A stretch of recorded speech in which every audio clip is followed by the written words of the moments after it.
This webinar will be first of a series of webinars that CACCI plans to organize to provide our members the opportunity to understand and a clear idea of what trade officials in CACCI member countries think of what the goal of the WTO should be and how to go about it to obtain it. As you're well aware, the ongoing COVID-19 pandemic has led to a global market environment in which unemployment is at a high level and economic activity has slowed down. While at the same time, countries are dealing with complicated trade issues. Nevertheless, among the situation, the Asia-Pacific region is expected to remain the fastest growing region. We in CACCI believe that Asian countries should therefore take leadership role in resolving trade disputes and doing it in the most simplified manner as possible, to stable and predictable rules governing the international trade and investment.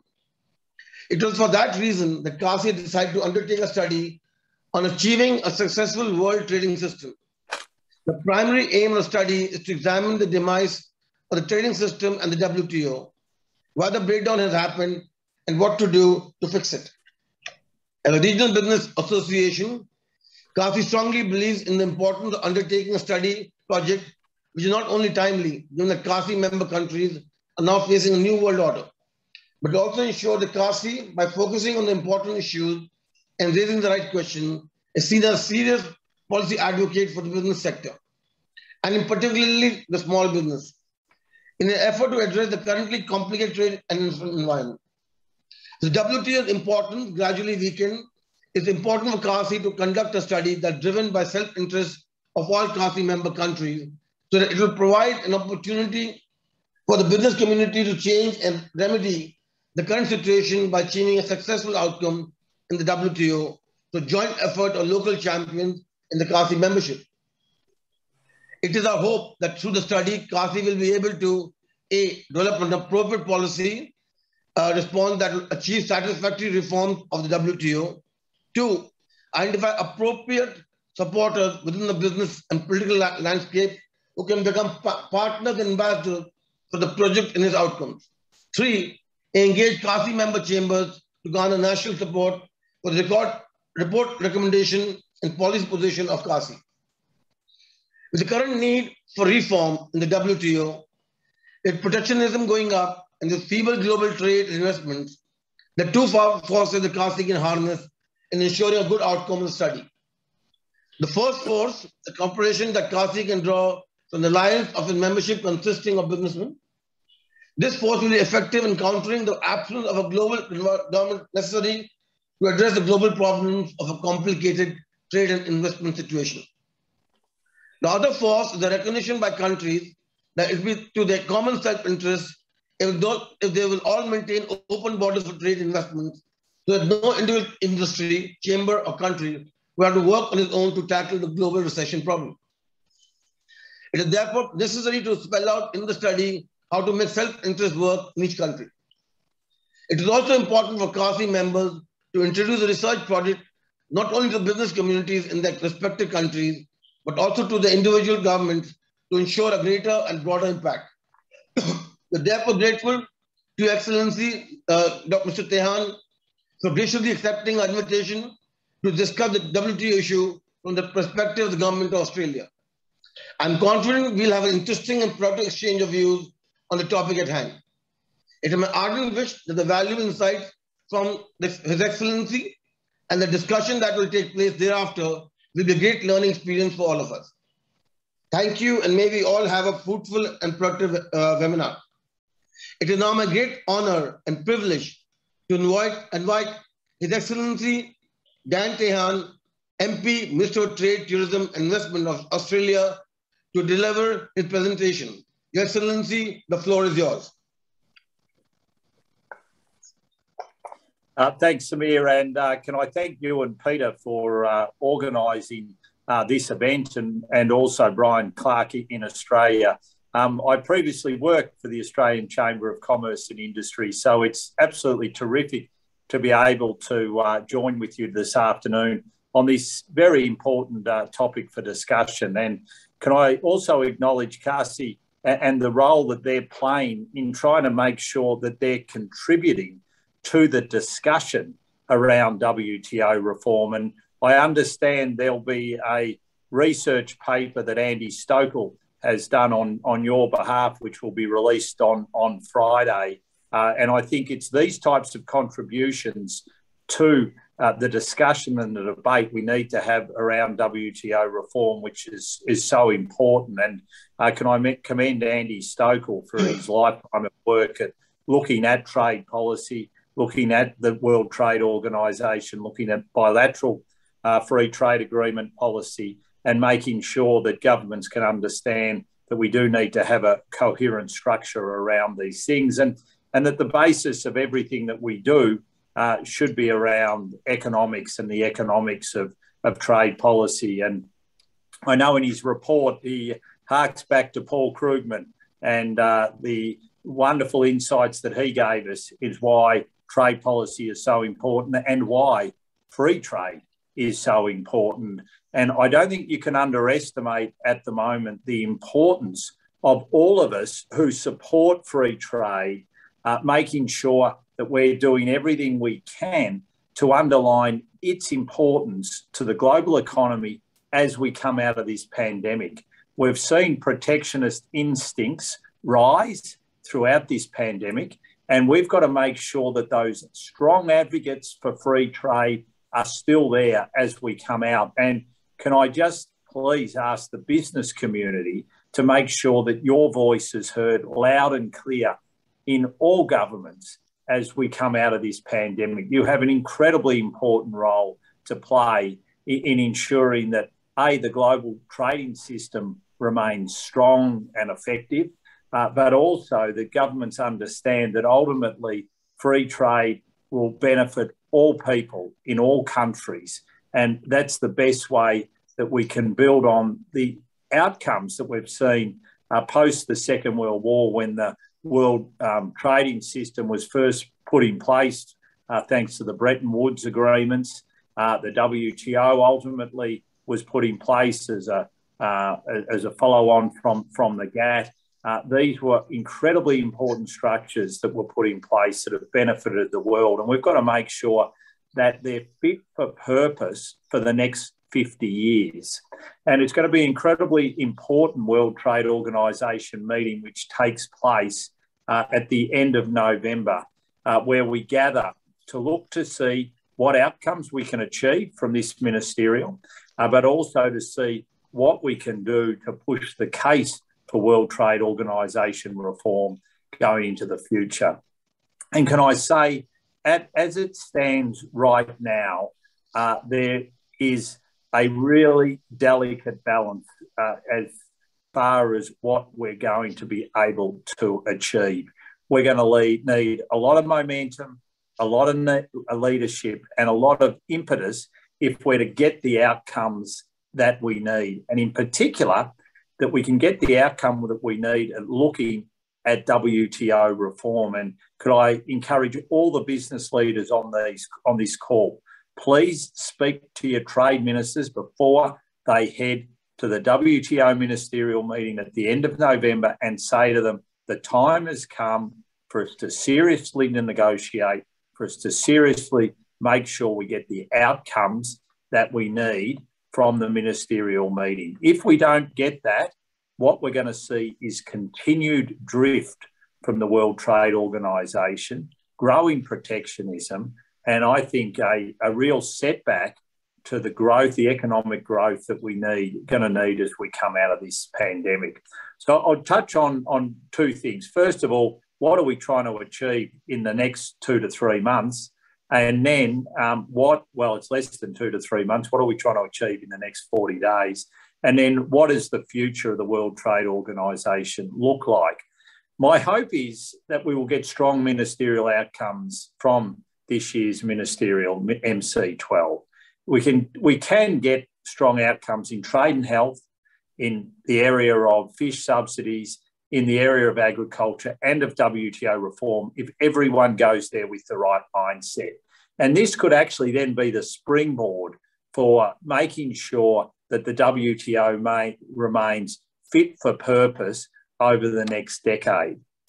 If we can't get those outcomes, then I think very much it's going to be back to the drawing board. Now, the new WTO Director General, Ngozi, has made sure that she has brought the energy and sense of purpose to the organisation to give us a fighting chance of getting the types of outcomes that we're looking for at MC12. But it will require trade ministers rolling up their sleeves and doing what they've been put in place to do, and that's negotiate. And at the moment, one of the things that I've been seeing is a real lack of willingness to roll the sleeves up and negotiate. I hosted a WTO mini ministerial meeting on the margins of the Paris OECD meeting. We made some progress there, but within the space of a few days, we met again in a smaller group, a WTO mini ministerial meeting. And I must say there was really a lack of ambition at that meeting. And all of us went away understanding that there's still a lot of work to do. So my hope is that now ministers, especially following the OECD meeting and the G20 meeting, have gone back and are now looking at seriously what we need to do to get the outcomes that we need. Now, if we can't get the outcomes that we need, I think one of the real risks is that multilateralism will be seen as not being fit for purpose for the 21st century. And as we all know, multilateralism is the best way that all countries, both small, medium and large, can benefit from the world trading system. What do I think will happen if we can't get that really meaningful outcome from the WTO meeting this year? I think what we're going to see is a step back towards plurilaterals. We're going to see groups of countries coming together to see what they can do to advance the world trading rules and seeking to push an agenda which means that the WTO remains relevant, and saying to countries, if you want to be a party to where we want to go, jump on board. If you don't, well, please don't stand in the way. And that is going to be very important. I think we're going to have to allow plurilaterals to take their course. That's the way that we will be able to drive the agenda forward. Now, there are some thoughts which are a little bit even more radical than that. Some think that we might have to start again. The only trouble is with starting again is that could take an enormous amount of time. Now, I must say, when I look at the WTO, I still see an organisation which, on the whole, is putting the rules in place which enables us to trade and trade effectively. So I wouldn't like to see the baby thrown out with the bathwater. What I think we need to be doing is looking to reform from the existing structures that we've got. But there will be others, if MC12 fails, who'll be saying it's time for us for a completely new WTO, and that might take years for us to be able to put in place. So I think what the better approach would be that we seek to advance by those countries that at their heart, believe in free trade, grouping together in plurilaterals and putting the case forward. We're doing that effectively when it comes to e-commerce and digital trade. We've done that very, very effectively when it comes to services domestic regulation. There's two clear-cut examples of what we can achieve by getting groups of like-minded countries together and pushing the free trade agreement, pushing a free trade agenda. When it comes to the appellate body, we do need to look at what we can do to make it properly function. And all of us, I think, are looking for global leadership on this. We want the major players to be setting the course forward as to what a reformed appellate body should look like.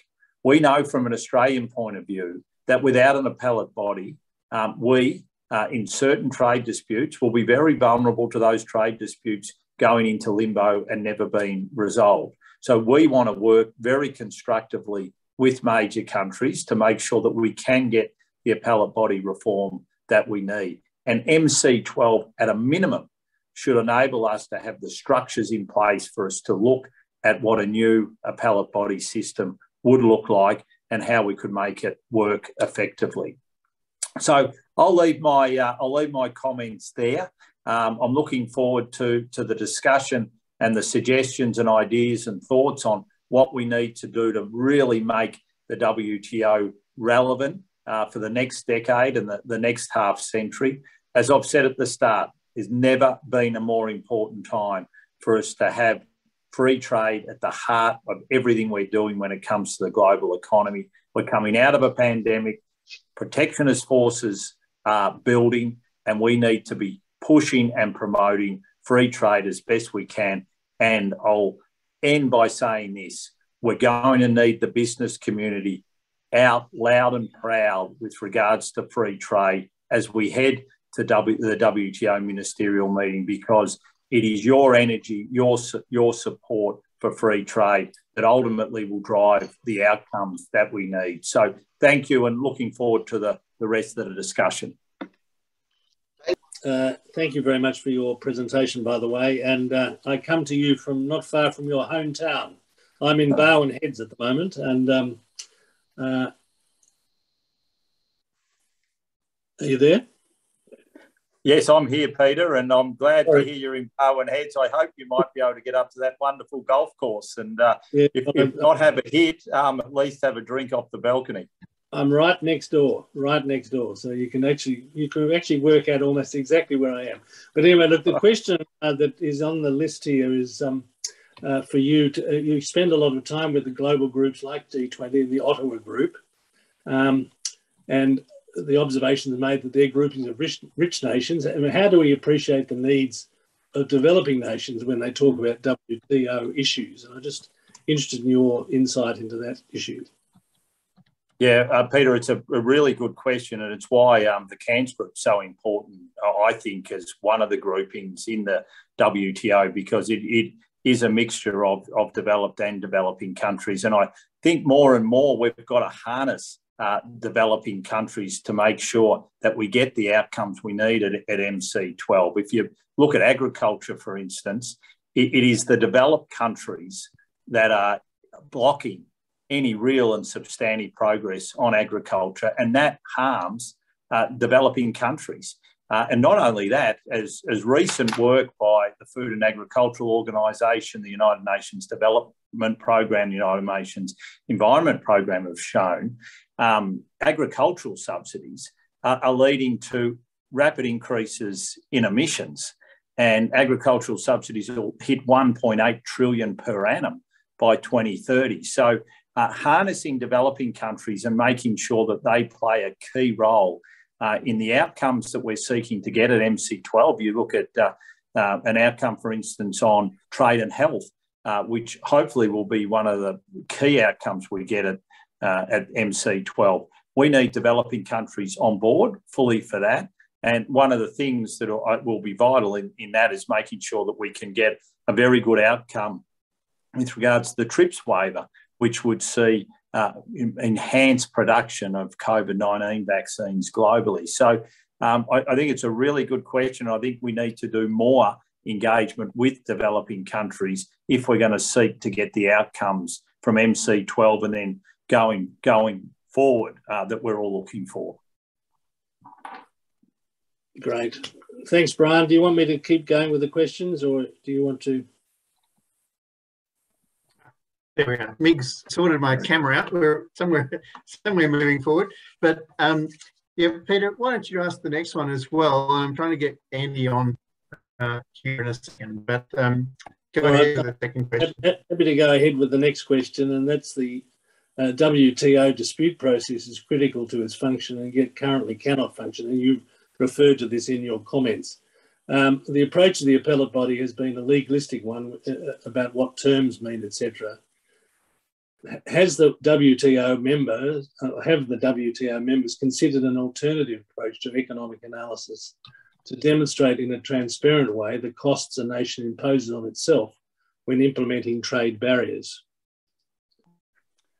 Well, once again, a very good insight, and I think more and more we need to be doing that type of work to show how disputes, how actions taken by governments do harm their own population rather than as they want to try and benefit their own populations. And I think the more economic research we can do in that regard, the better.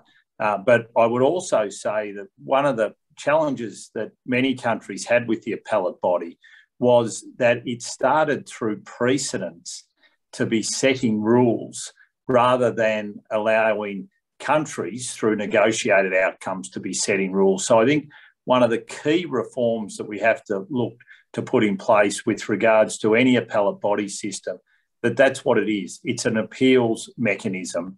It shouldn't be a place where we start to see precedent setting taking place, because that then begins to harm the very nature of the way the WTO and previous to that, the GATT was set up, where countries come together to negotiate rules, and then you have a system in place to make sure that those rules can be adjudicated.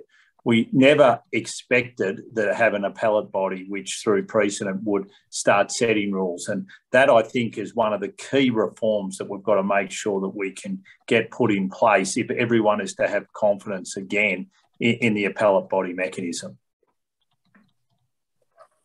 Great, yes, thanks. Now, look, Minister, I have three more questions, one from Iran, one from the Philippines, and one, probably the final one, from Australia, if that's all right with you. That's fine. Now, Iran is... Sorry. Sorry, Peter. We've got Andy on. We've got Andy Stoeckel there. So I'd like Andy to come in with a question to the Minister. Thanks very much. Hi. Am I on mute? Hang on. Can you hear me? Okay. We can see well, you. Minister, thank you very much for that discussion and leading this webinar, and it's terribly important. I suppose my first question is really about the agenda at the ministerial meeting. You know, there's a very large list of issues. You could nearly take up the whole meeting just on the appellate body, and should it be a single stage process like the Americans seem to want, or can it really be reformed? So how is that agenda going to really resolve itself, you know, and how can ministers from the 27 CACCI countries sort of help focus on the key priority issues that you see where some real progress might be able to be made? I mean, you'll be terribly aware that Ngozi has said, well, let's get some runs on the board, as it were. So really, and build a bit of trust back in the whole WTO system. So it's really, my question is really the priorities that you see might be best advanced at the ministerial meeting. Yeah, thanks, Andy. And can I just give you a plug for this? I think it's been launched on Friday, but you kindly got me delivered through a good friend an advanced copy, and I've had a little bit of a read of it, and it'll be a very good announcement on Friday, and well done for the work that you've done on that. And well, I'm doing 2 weeks of quarantine. I've already had a little bit of a look, so it's quite good. So thank you for your engagement. Look, Ngozi is doing a fantastic job, because what she's done is she said, right, there's really 4 key areas where we can deliver at the ministerial meeting, and she's trying to get real focus on those 4 areas. And I think that's the approach that needs to be taken, because there is a myriad of issues, and if you take a scattergun approach on trying to address all of them, you'll end up getting nowhere. So she's identified trade and health and the TRIPS waiver as one area where we can really make progress and send a message to the world that in a pandemic we can deliver the types of rules that are needed to help deal with that pandemic and future pandemics. I think that's really important. Fisheries subsidies. She's taken on this very difficult issue, and it's one that's sort of been there now for over a decade. And she's sort of said, to have any credibility, it's about time we can get an outcome on it. And look, we're working hard on it. It's going to require countries to give a bit, though. And my hope is that all ministers will come looking to make sure that they're flexible. On special and differential treatment, we're going to need to see some countries, some developing countries move on that, so we don't see enormous carve-outs. And also we are going to need to see a tiny bit of flexibility from some of the developed countries, understanding the circumstances that especially smaller fishing nations are presented with on a daily basis, and how it's very much a livelihoods issues for them. So my hope is we will be able to get some balance there. We have to have a work program, a serious work program on agriculture. That is absolutely essential. We've moved nowhere on agriculture for quite some time, and developing countries and nations like Australia want this on the agenda. And there's a very good reason for it to be on the agenda now, especially with agricultural subsidies. If the US and European Union are serious about leaving no stone unturned when it comes to emission reduction, well, it's proven now, and it's been clearly shown by the United Nations and the Food and Agriculture Organisation, that agriculture subsidies are leading to enhanced emissions. So something I raised with Secretary John Kerry when I met with him in the Paris OECD meeting. He said he'd take it on board. And so hopefully we'll get a work program on agriculture. And then we've got to get a structure on what WTO reform will look like going forward, including of the appellate body. Now, if we can get those four outcomes, I think we can say MC12 has been a success, and there'll be real momentum then that we can build into. I mean, we've made really good progress on the JCI on services domestic regulation. So that, I think, really points to an area where we're seeing successful rulemaking. And the work that Australia is leading with Singapore and Japan on e-commerce and digital trade, I think we could have that finalised by the end of next year. So, you know, we'd be starting to show that the WTO is relevant and can be relevant into the future. If we can't, then that sense of drift that we've really had since Cancun, which I think you highlight in your book, I think that will just continue. And I don't know what we do then. There's going to have to be a serious think about what we do to really almost relaunch the WTO to make it relevant for the next 10, 20, 30, 40, 50 years.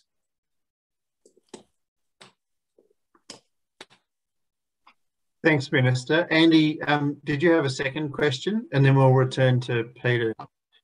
Well, I suppose the second question, and it's a huge leap and it's a big stretch, but there's a lack of appreciation really about the difference between domestic rules and international rules. So it's a very simple narrative that all markets rely on having a set of rules to function efficiently.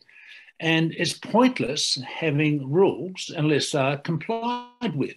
Now, and domestically, compliance with the rules, you can send in the police, you can send around the lawyers and everything else, etc. But when you respect sovereignty in international nation states, you can't send in your police to some other country, invade them, right? So compliance with the rules, the international rules, only happens out of voluntary self-interest.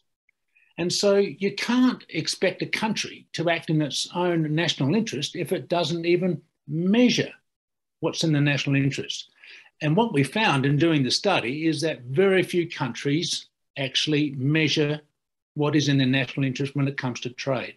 So how can we really advance this? I know it's a big stretch, but the real risk is, and I think you're spot on, the real risk is the whole system just gradually drifts further and further. It doesn't collapse just like that, like a bridge falling down. It really just drifts away. It goes like batteries in a torch, gradually going flat. It's left on. So it becomes totally inoperative. It's still there, but it doesn't do anything useful. So it's really how to advance this domestic transparency issue, which was raised 30 years ago, prior to the Uruguay round, by Lutz Wheeler, and when he was commissioned to do an expert thing. It was his #1 recommendation. And also a former Director General, Olivia Long, also in a study group, recommended that. But it has never really got anywhere.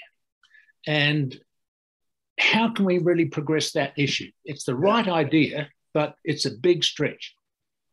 It is. And Andy, it's what I think it's going to require is the major players having a real commitment to transparency and to ensuring that all countries do abide by the rules. And, you know, one of the current risks at the moment with the global trading system is we're seeing more and more economic statecraft being used, and we're seeing trade being used as a way to try and impact other countries' sovereignty. And really, we're seeing growing attempts to manage trade based on various interest groups, etc. And this is, you know, very, very harmful to the global trading system. And I think what we need more than ever is that leadership from the major players to sort of demonstrate a fundamental belief in free trade, a fundamental belief that if you're going to practice free trade, it can't be managed, and that's not free trade. That's a very different system, and a real commitment to saying not only will they act in a very transparent way, but they will do their best to make sure that all players do that. And I think that's the big challenge that we face at the moment. You know, there was a hegemon that was doing that post-Second World War and really guiding the way, and the world has benefited from that. Now we need to see all the major players making a real commitment to once again investing back into the WTO, back into the rules-based system, back into making sure that there's transparency to ensure that everyone's adhering to those rules. And that's how we'll sort of get the outcomes that you're suggesting. If we can't get that commitment to transparency, and people do look to more and more use economic statecraft to try and determine sovereign outcomes, then I think we will just see further drift and a lack of confidence in the World Trade Organisation.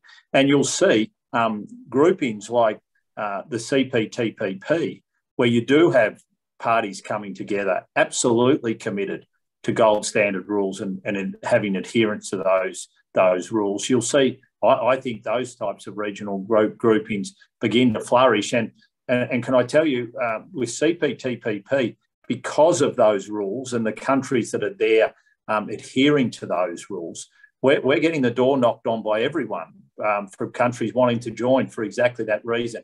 But our big challenge is to make sure that everyone who's allowed in that door absolutely understands that this is about rule-making and adherence to rules. And so if we can't do it at the WTO, that's the sort of direction I think we'll probably head in. Yep. Thank you. Thanks. Peter, would you like to ask the question from the Iran chamber that we have? Sure. The Minister, in the development of our study, we heard a lot from CACCI members about nations being left behind, and you did also touch on this earlier. We also have Iran as a member, and their business community is concerned about being left out. What do you think can be done to ensure that no nation is left behind, which we consider to be a UN guiding principle? Yeah. Well, look, it's ultimately in the end, the World Trade Organisation is a consensus-based system. And so therefore, I think what we need to do is make sure that as we continue to put rules in place, that we're listening to all and making sure in particular that every country has the capacity to be able to contribute in a meaningful way. And my hope would be that all countries would think that if they want to be participating and want to be uplifted by the World Trade Organisation, that there is a mechanism there where you might be dealing with very complex issues for us to be able to, through capacity building, to provide the assistance that they need so that they can not only understand and side up to those rules, but then we can give them the help and support that they need domestically to ensure that they get the policies in place that prove that they're adhering to those rules. So, I think this is one of the key areas where developed countries can play a meaningful role in ensuring that all countries, no matter what their level of development, can participate and that we provide the capacity to them to be able to put the policies in place to ensure that they can get the benefit from free trade. All countries were able to do that as we've grown, as the world economy grew post Second World War. And I think, we've got a chance to reset now as we come out of this pandemic to make sure we see that time of growth happening again. Yep, thanks. Thanks very much. Peter, we then have the question from the Philippines. If you ask that, and then we've got a few extras. Right. Look, I think, Minister, you may have really dealt with this one, but I'll ask it anyway, and you can add anything if you wish. With the lack of progress of the WTO, nations have reverted to bilateral and regional preferential trade agreements. Will the WTO survive, or should we expect to see the return of regional trading blocs and the problems that causes? Well, my hope is that the WTO will not only survive, it'll survive and thrive. Ultimately, it'll depend on the commitments of all countries, but it's absolutely in the globe's benefit that we can have a properly functioning WTO. Multilateralism is the way that we will see the most enhanced levels of economic growth occurring globally. So, that is my hope. I hope that, if we can't get the multilateral outcomes that we're looking for at MC12, we'll be able to get plurilateral outcomes that will ultimately lead to very good multilateral outcomes. And that's how we were able to get the Uruguay roundup. It started as a plurilateral and then ended through some very strong leadership, in particular from the US, as a final multilateral outcome. So that's the hope. If not, I think countries like Australia, who really do believe in free trade, will pursue other avenues, whether they be regional or bilateral, because we've got no choice but to do that. If you're a country our size, free, open, benefit from a global trading system that has enabled us to get access to markets, but also, and let's not forget this, access for markets where we can export, but also us to be able to import. And this is another thing that, and I mentioned this in a speech in London that I gave to a Chamber of Commerce there. We've got to get away from this concept of exports good, imports bad, because if everyone thinks imports are bad, well, what countries can you export to? And I think there's sort of almost got to be a fundamental re-education of people that trade involves exporting and importing, and a lot of countries understand that, but there are a lot of countries who seem to be wanting to manage trade, and that ultimately will not lead to the type of outcomes that we're looking for. So, look, my hope is that we can see a reboot of multilateralism. If not, I think you'll see like-minded countries, like I mentioned with CPTPP, really coming together and saying, well, we fundamentally believe in free trade. We want to put the rules in place so that our people can benefit from it.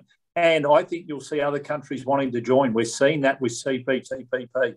I don't think there's a trade agreement anywhere globally that more people want to join at the moment. Thanks, Peter and Minister. We've got somebody who wants to come back to the domestic services regulation, and not so much the detail of that, but the process, as you mentioned before, multilateralism first and plurilateralism as a fallback. But what about the inverse to that? We have new issues coming up, and they may be better off developed as plurilaterals or even bilaterals first, and then brought upwards to the WTO. What do you see as that process as being helpful for the WTO as well? Look, it's very helpful. That's on the domestic services regulation. That's exactly what occurred. We had a group of countries come together saying this issue needs to be fixed, doing the work on it. More and more countries have joined up. And the hope is now that we'll have a near to multilateral outcome at MC12, which will be, I think, a real breakthrough. And that's, shows that the WTO can continue to play a meaningful role. We're leading the way with Japan and Singapore when it comes to digital trade and e-commerce through a similar what they call JSI plurilateral approach. And our hope is that we will have a final outcome on it by the end of next year, and we want to be able to present at MC12 an update on where we've got to on that JSI to show how far that we've been able to come and what we've been able to achieve on it, and get more and more countries on board as we seek to finalise it towards the end of next year. So I think this is very much a future way to progress. It won't work for all issues, but I think for some, and especially new issues, it very much offers us a path forward. So I wouldn't be surprised if we don't get the outcomes that we're looking for at MC12, that you'll see more and more countries looking for plurilateral approaches to get the outcomes we need. Thanks very much. And we've got a question around energy trade and Australia's interest, obviously, in hydrogen, but I'm going to just augment it a bit more. You've also got things like the Europeans suggesting border adjustments, for example, and others considering things like that. So do you see, energy trade being somehow separated and getting a new set of rules associated with it as opposed to general sets, or where do you see that going? Well, I think one of the things that we should be looking at when it comes to dealing with emissions reduction is, and look, there is work that's been done on this. There's been work that's been done in APEC on this. But we should be looking to have a multilateral agreement which gets rid of environmental goods and services tariffs, and basically frees up our ability to trade environmental goods and services. That would be a very good concrete way for us to help all countries begin the serious path to emissions reduction that we need to take. I think when it comes to investment, especially in renewables or clean technologies, we should be doing everything we can to enhance investment flows in these areas. And this is something that Australia is looking to lead by example with. We've begun negotiating a green economy agreement with Singapore. We hope that when we finish negotiating, that other countries will be able to come on board. And it's about making sure, we eliminate environmental tariffs on environmental goods. We have the free flow of environmental services. We've got the investment flows that's needed. That when it comes to things like carbon trading, when it comes to offsets, that there are rules in place. All these things we think are really important that we set rules about. And, we don't want to see the world go down the CBAM path. Let's be serious. This is just protectionism, rank protectionism. We want to make sure that we take and put forward another approach. And that's why we've embarked on this. And look, we'll have to obviously wait and see where the European Union gets to with its CBAM. Other countries also are looking at a similar approach, but I just cannot see how that will in any way enhance global emissions reduction. Protectionism won't deliver us where we need to get to. It will be countries working collaboratively together, exchanging technology, making sure that there's energy partnerships, whether it be on clean hydrogen or in other areas, that will lead to the outcomes that we need in 2050. Thanks, Minister. And we've got a question which has come through around the TRIPS waiver. And obviously with vaccine rollouts and other things, people are very interested in, removing the barriers. And some of that's then related to IP and its distribution around the world. How are you seeing that play out?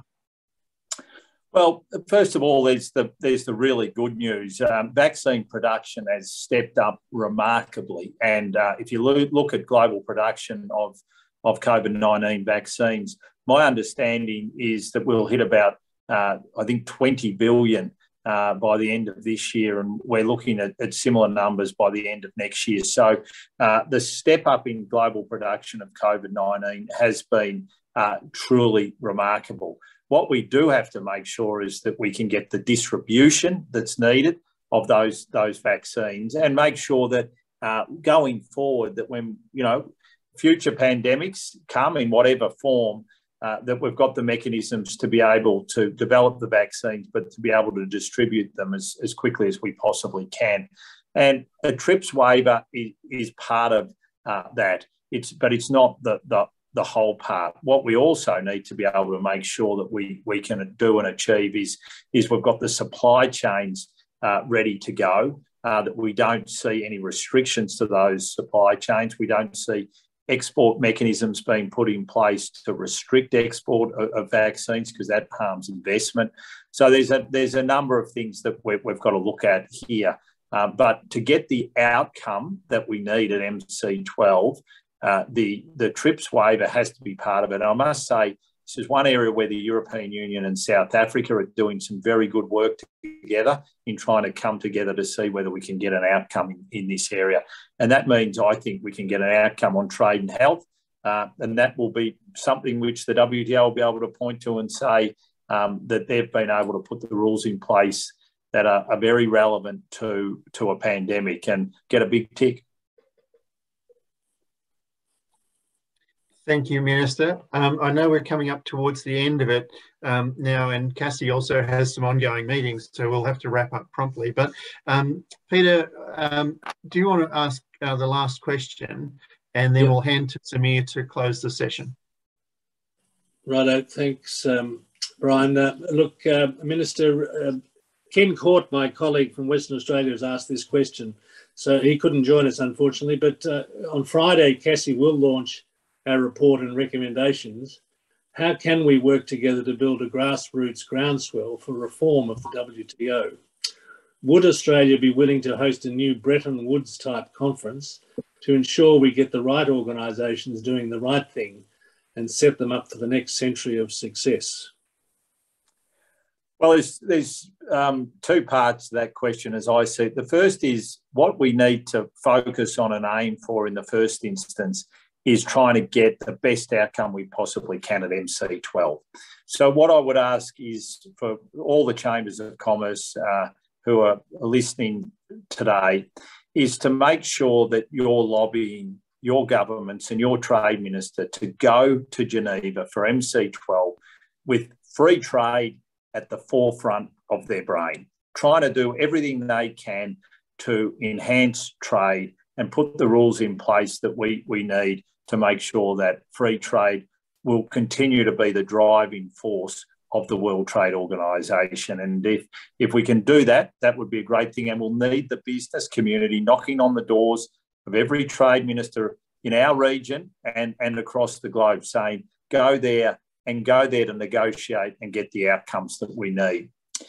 So that's the first point I'd make. The second point is, after that, let's see what the outcome is. If we don't get anywhere, then I think it will be a time for us to sit down and think, well, what is the way forward?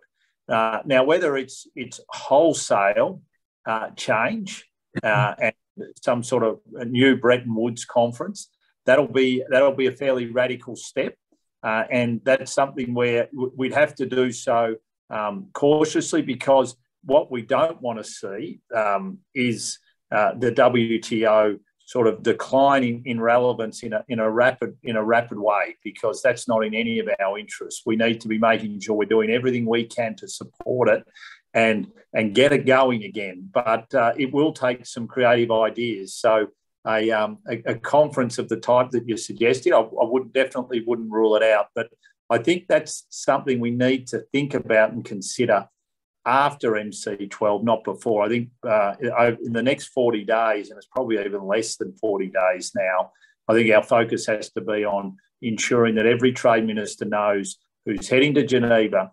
I think November 28 we start. You're going there to get outcomes and to make the WTO relevant again.